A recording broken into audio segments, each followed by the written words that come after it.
Un bien-aimé me disait, Pasteur Jacques, j'ai reçu le coup de fil de quelqu'un qui suit souvent nos prédications que nous mettons sur Facebook et YouTube. Pour ceux-là qui ne le savent pas, allez dans YouTube, frappez Mission ta demeure, il y a la chaîne de l'église où nous mettons les prédications de chaque dimanche, vous pouvez suivre.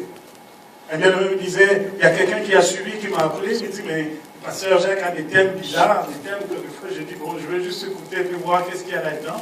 Et c'est profond, et je sais pourquoi je prends des thèmes bizarres. Parce qu'en fait, dans cette bizarrerie, il y a la profondeur de Dieu. Je veux parler à quelqu'un de la signature de Dieu dans notre vie.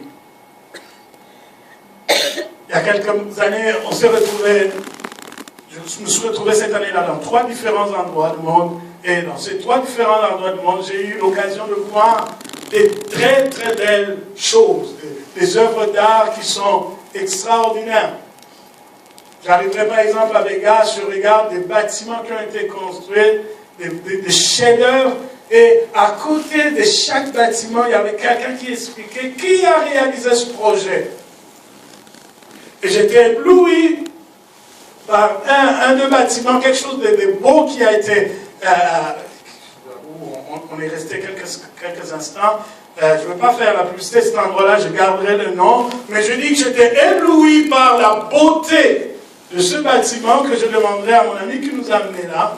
Je dis, mais parle-moi un peu de l'histoire de ce bâtiment. Comment et pourquoi il l'a nommé comme ça? Et dans la façon de m'expliquer qu'est-ce qui a motivé l'architecte à faire ce bâtiment de cette forme-là, en fait, le propriétaire du bâtiment, il voudrait juste laisser une trace dans le cœur de son amoureuse.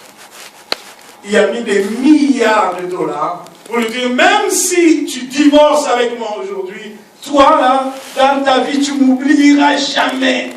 Je fais une signature dans ton cœur. Je vais laisser une marque. Où que tu ailles, avec qui tu sois, même si tu rencontrais l'homme qui t'aimerait le plus, mais toute ta vie, tu n'oublieras jamais qu'il y a eu un monument qui signifie qu'un homme m'avait aimé un jour. Je dis, waouh! Des milliards de dollars, autant d'ouvriers pendant autant d'années, juste pour une histoire d'amour. Je voulais laisser une marque dans le cœur. La signature, c'est une trace. On va savoir qui a fait cette œuvre, qui était derrière cela. C'est une marque. Une signature, c'est aussi une prise de responsabilité. Dans un autre coin du monde, là je me retrouve dans une sorte de galerie de œuvres d'art, et je regarde, et je vois beaucoup de bonnes œuvres d'art, et je pose la question, ça c'est qui l'a fait? Prenons, on dit ça c'est Picasso, et là on prendrait un autre nom, et autant de noms, mais ces gens-là n'existent plus. Mais derrière eux, ils ont laissé leur empreinte. Parce que la signature, c'est aussi une empreinte. Une marque de poser. Quelque chose qui appartient à quelqu'un. On sait que cette œuvre a été non seulement faite par tel, mais tout le droit qui découle de cette œuvre doivent être versés pour telle personne, si par la personne, à toute sa descendance. C'est une marque de copyright. C'est quelque chose qui dit que ça, c'est à moi. Et dans un autre coin du monde, j'arriverai à voir des musiciens qui font de ce qu'on appelle jammer. Les musiciens qui se retrouvent ensemble et ils commencent à jouer sans orientation. Ils jouent, et ils jouent de belles partitions. Je dis, mais cette musique-là, c'est à qui? Le pianiste à l'aéroport, il joue, et puis le bassiste se joint à lui. Ils sont là, mais c'est qui ces musiciens? Et puis cette musique-là, vraiment, c'est la musique de Mozart. Tous ceux-là qui achètent le feuille de partition de cette musique-là savent qu'en tout petit caractère, il y a quelque chose qui dit que ça, c'est à Mozart. Il y a laissé sa signature. La personne est passée, mais sa signature reste. Et ces 3 endroits ont inspiré mon cœur depuis de longues années. Et je me disais, Seigneur, qu'est-ce que tu veux m'enseigner? Et pendant longtemps, je suis en train de mûrir ce message que je veux maintenant dévoiler, non seulement nous qui sommes là, mais à tout le peuple de Dieu, que nous sachions déjà de prime abord que notre vie belongs à quelqu'un. Notre vie appartient à quelqu'un. Nous sommes le copyright de Dieu. Nous avons en nous une marque qui signifie que ça, c'est ma propriété privée. Nous appartenons à Dieu.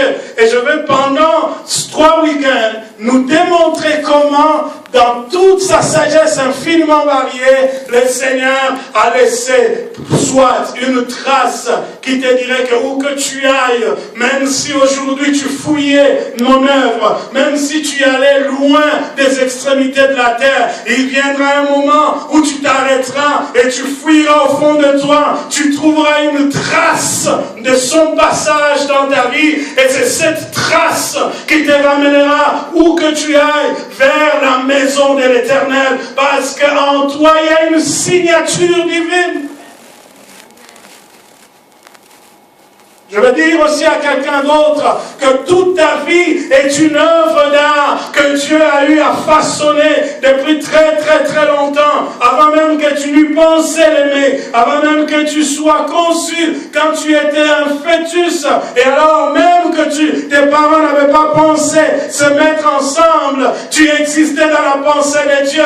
Et Dieu, tout le long de ton histoire, il a travaillé de manière à ce qu'à un moment donné, que l'on sache t'associer à Dieu, quoi que tu sois, quoi que tu deviennes, où que tu ailles, un esprit quelque part saura que cette vie-là, je ne peux pas y toucher parce qu'elle appartient à Dieu. Amen.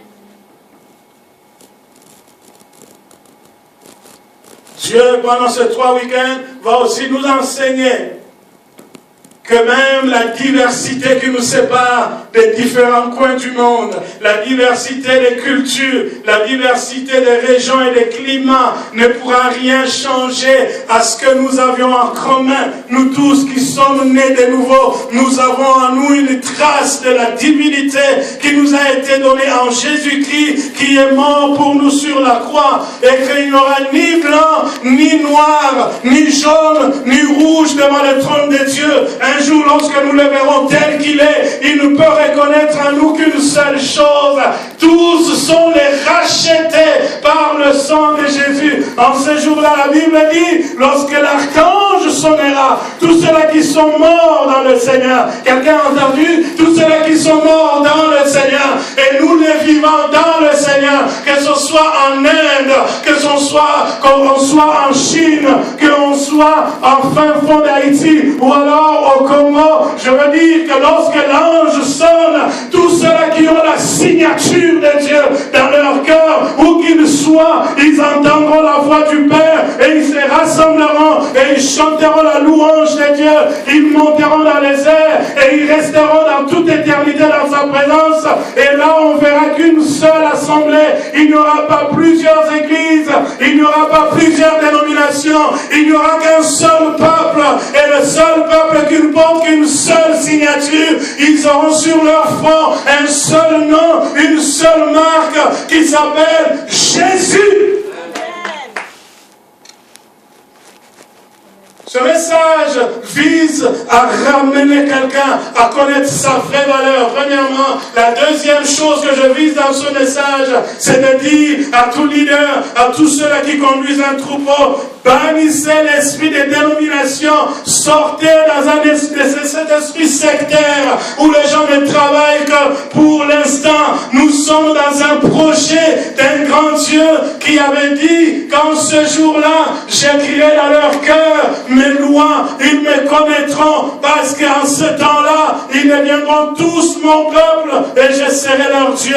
Dieu ne veut pas former le peuple du pasteur Jacques, Dieu ne veut pas former le peuple de X-pasteur, mais Dieu veut former une église. Une église.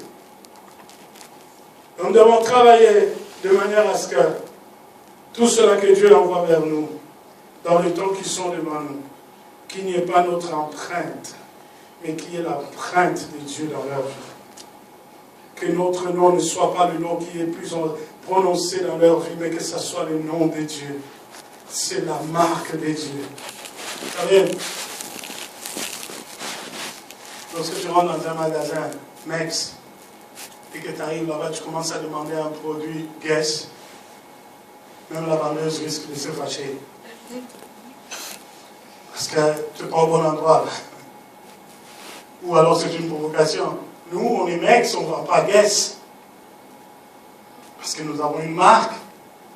Nous travaillons pour cette marque. Nous avons toute une stratégie de vente de cette marque. Il est des fois difficile de voir qu'on va aller chercher la marque de Dieu en dehors de l'Église. Y a-t-il un endroit propice où tu peux retrouver la signature de Dieu sans effort dans nos vies? C'est l'Église. Donc l'Église n'est pas seulement Bethel et Bethesda, mais l'Église est aussi l'atelier de Dieu. L'atelier où le potier nous façonne, nous travaille, il nous améliore. Il a une idée de qu'est-ce qu'il veut avoir comme œuvre d'art à la fin du travail. Pour que lorsqu'il va exposer l'œuvre, quiconque passera, lorsqu'il regarde l'œuvre, il dit, ça c'est la touche de Dieu. Ça là, aucune main humaine ne peut faire ça. Ça c'est la touche de Dieu. Voilà de quoi nous avons parlé pendant 3 semaines. Qu'est-ce que Dieu peut façonner en nous. Des fois il nous fait passer par des situations juste parce qu'il veut faire un travail. Un travail qui laissera une marque. Que Dieu était passé dans ma vie. Que Dieu était passé dans cette ville. Dieu était passé dans ma maison. Il peut y avoir des troubles dans le foyer, des difficultés dans nos relations. Et tous ces éléments-là sont des instruments entre les mains de Dieu. Parce qu'il y a un endroit où il doit donner un coup de marteau. À un autre, il va serrer un vis quelque part. Et il doit utiliser le burin à un moment donné. Juste pour que tu prennes la forme qui lui ressemble. Alors, est-ce qu'on est prêt maintenant à recevoir la signature de Dieu dans nos cœurs? Amen. Si telle est notre foi, on acclame le Seigneur notre roi. Maintenant, je vous ai mis dans le contexte. Pendant cette fois-ci même, Dieu, façonne-moi que je devienne ce que tu veux que je sois. Dans le livre de Jean, chapitre 9. À partir du verset 1er, je lirai. Jésus vit en passant un homme aveugle de naissance. Ses disciples lui demandèrent, Rabbi, qui a péché, lui ou ses parents, pour qu'il soit né aveugle? Jésus répondit, ce n'est pas que lui ou ses parents aient péché, mais c'est afin que les œuvres de Dieu soient manifestées en lui. Est-ce que quelqu'un peut souligner? Afin que les œuvres de Dieu soient manifestées en lui. Cette phrase, c'est comme si elle sonnait dans ma petite tête, avec ma petite connaissance du français et de la compréhension des mots. C'est comme si cette phrase résonnait, afin que, lorsque les gens vont regarder, et qu'ils trouvent que j'ai dû agir. Autrement dit, afin que dans la vie de cet homme, j'arrive à faire des choses qui vont complètement signifier aux gens que j'ai laissé ma signature. Donc, les œuvres de Dieu sont l'empreinte qu'il laisse dans nos vies. Quand Dieu agit, il laisse une trace. Dis à ton voisin, quand Dieu agit, il laisse une trace.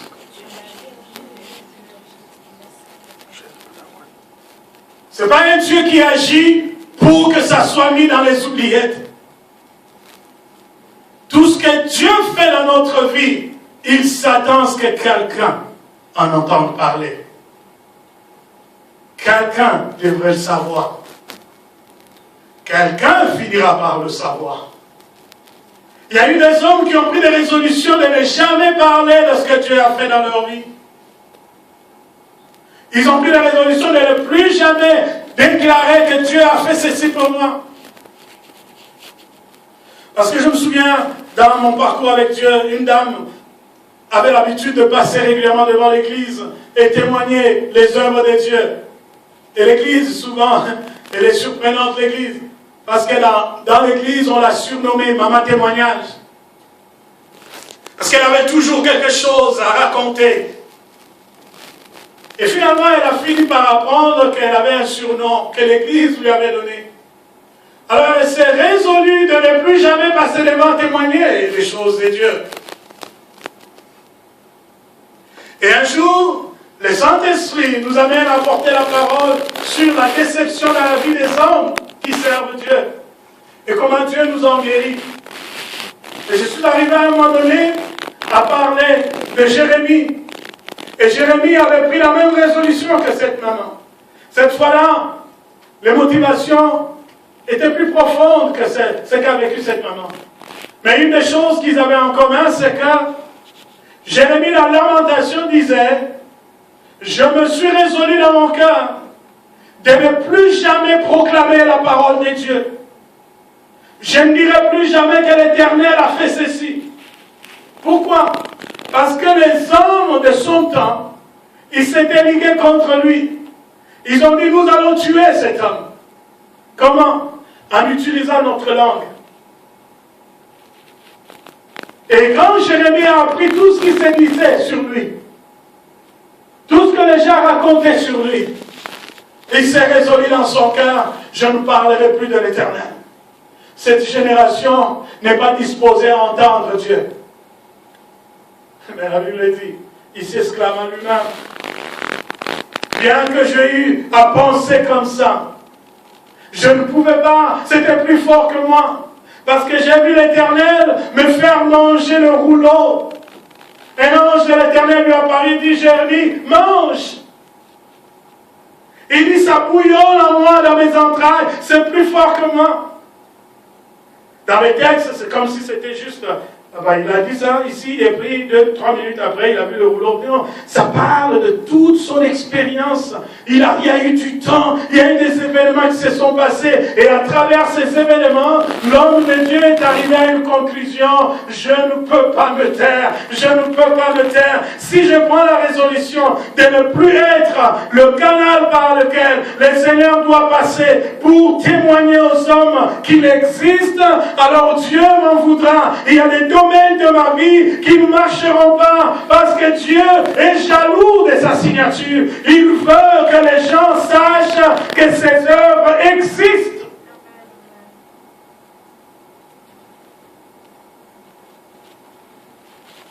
Lorsque je lis ce texte, je vois aussi combien notre société, elle est toujours fouineuse. Elle cherche à comprendre les vraies raisons. Pourquoi ça? Pourquoi comme ça? Eh Seigneur, mais est-ce que c'est parce que cet homme a péché ou c'est pour le péché de ses parents? Ça ressemble beaucoup à notre temps, mais pourtant ça fait des siècles que c'est passé. On est dans un temps où, en fait, ce que toi t'appelles vie privée n'existe plus. Soit parce que volontairement, tu as amené ta vie dehors, ou alors la technologie que tu utilises amène ta vie dehors. Il n'y a plus de vie privée. En France, les gens commencent à faire une pétition contre à la fois Google et Facebook, parce qu'en fait, il y a des mariages qui se sont brisés. L'homme avait promis à la femme que prenons, je vais juste à Saint-Denis, et il avait son téléphone intelligent ouvert, et il n'est pas à Saint-Denis, il se retrouve à Côte-Vertu. Et la femme qui regarde, dit, oh mais lui, il n'est pas à Saint-Denis, il est à Côte-Vertu, et c'est les chicanes et tout, parce qu'il n'y a plus rien qui est caché.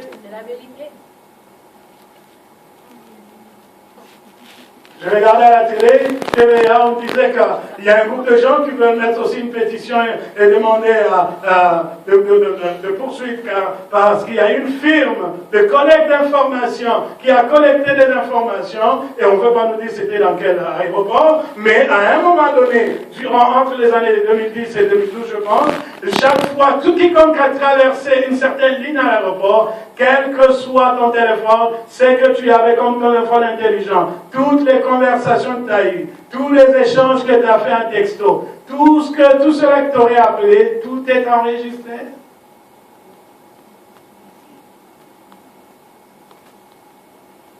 Il n'y a plus de vie cachée.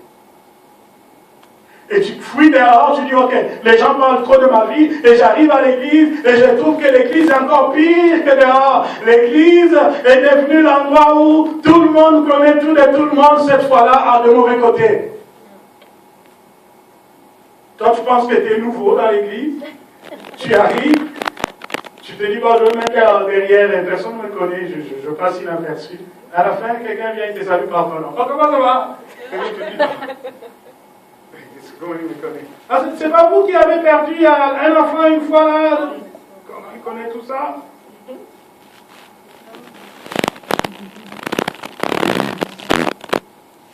L'Église est arrivée à un point où on veut, au nom du discernement du Saint-Esprit, entre guillemets, au nom du discernement du Saint-Esprit, on veut tout expliquer de la vie de quelqu'un. Ah, Béatrice, elle a perdu du poids, c'est sûr qu'elle a péché. Bon, mais attends. Quelqu'un peut perdre du poids, hein, parce qu'il a résolu de ne plus grossir. C'est ça, là. Tout simplement ça, c'est tout. Il n'y a pas une autre raison que ça. On est arrivé dans un siècle où les gens parlent du mal des autres sans mieux connaître en fait les vrais éléments qui entourent cette histoire-là. C'est quoi? C'est Christophe? Oh, voilà. Bon,